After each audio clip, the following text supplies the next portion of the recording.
আসসালামু আলাইকুম রহমতুল্লাহি আবার আজকে মূলত আলোচনা গত কয়েকদিন যাবৎ সাম্প্রতিক কিছু ঘটনার বিএনপি যুবদল ছাত্রদল মিলে দারসুল কুরআন শিবিরের প্রোগ্রামে মসজিদে হামলা, পাশাপাশি গতকাল ঝিনাইদহ ছাত্রী সংস্থার কোরআন বিতরণ অনুষ্ঠানে হামলা বাধা, পাশাপাশি গতকাল ফেনীতে মহিলা জামাতের আয়োজনে তালিম শিক্ষাতে যে হামলা ন্যাক্কারজনক ঘটনা ঘটেছে, পাশাপাশি উল্টো তারা দায়ী চাপানের রাজনীতি করছে। বলতে চাচ্ছে মহিলারা নিজেরা ঝগড়া বিবাদ করছে। পাশাপাশি ওনারা আজকে বিএনপির দায়িত্বশীল জেলা বিএনপির নেতৃবৃন্দ, আহ্বায়ক, সদস্য সচিব ওনারা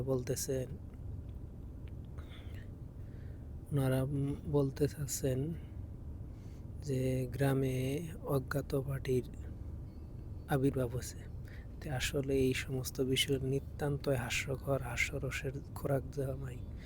একটা রাজনৈতিক দল হিসেবে দায়িত্বশীল কথাবার্তা দেশের জনগণ সবাই আশা করে, কিন্তু ওনারা এই সমস্ত কার্যকলাপ করে ওনারা কি বোঝাইতে চাইছেন এবং ওনাদের লাভই বা কি? আমার ব্যক্তিগত দৃষ্টিকোণ থেকে বিএনপির জন্য কোনো লাভ নয়, বরঞ্চ নিতান্তই ক্ষতি। কারণ ওনারা রমজানে ছাত্র শিবিরের পাশাপাশি জাতীয়তাবাদী ছাত্রদল বিভিন্ন ইউনিভার্সিটিতে কোরআন তেলাওয়াতের প্রতিযোগিতা অনুষ্ঠান করলেন। তো ওনারা 11 মাস যদি কোরআনের বিদ্রোহে থাকে, কোরআনের দারসুল কোরআন প্রোগ্রাম যদি ওনাদের সহ্য না হয়, তো ওনারা রমজান মাসে ইবাদত ফজিলতের আসার জন্য কি ওনারা কোরআন প্রতিযোগিতা করেন? তো 11 মাস যদি আপনি কোরআনের যারা দারসুল কোরআন দেবে কোরআনের বিপক্ষে যান আর রমজানে সোয়াবের আশায় যদি কোরআন প্রতিযোগিতা করেন, এটা তো নিতান্ত জাতির সঙ্গে হাস্যরসের খোরাক যোগাবে, নচেত অন্য কিছু নাই। পাশাপাশি বলতে চাই, গত পরশুদিন বিএনপি চেয়ারপারসনের কার্যালয়ে আমার দেশ পত্রিকার সাংবাদিকের উপর যে ন্যাক্কারজনক হামলা হয়েছে, নির্যাতনের পাশাপাশি ওখানে ডেইলি স্টার এবং জাগো নিউজের সাংবাদিকরা লাঞ্ছিত হয়েছে। তো এটা আসলে সাংবাদিক সমাজের জন্য যেমন লজ্জাকর, তেমনি বিএনপির জন্য। সাংবাদিক সমাজ হয়তোবা ভালো কিছু বিএনপির জন্য সাংবাদিক সমাজ থেকে ফিডব্যাক পাবে, এটা আশা করা যায় না।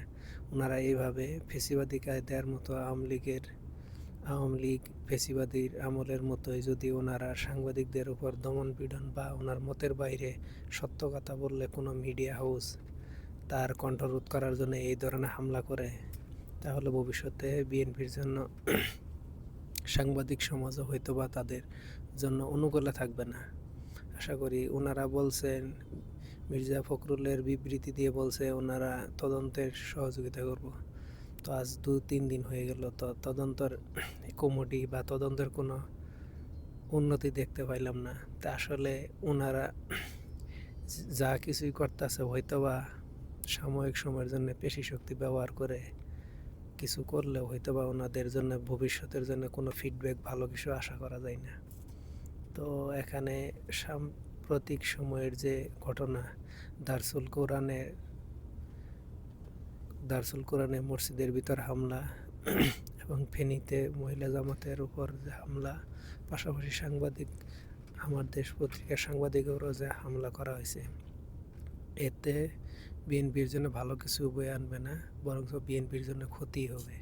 তো এই কথা যত তাড়াতাড়ি বিএনপির সহযোগিতা যত ছাত্র সংগঠন, যুবদল, স্বেচ্ছাসেবক দল আছে, ওনারা যদি এটা উপলব্ধি করে হয়তো ওনাদের জন্য ভালো কিছু বয়ে আনবে, নচেত কোনো কিছুই ভালো কিছু বয়ে আনবে না এবং ভবিষ্যতের জন্য ওনাদের ফিডব্যাক খুবই খারাপ এবং শোচনীয় হবে।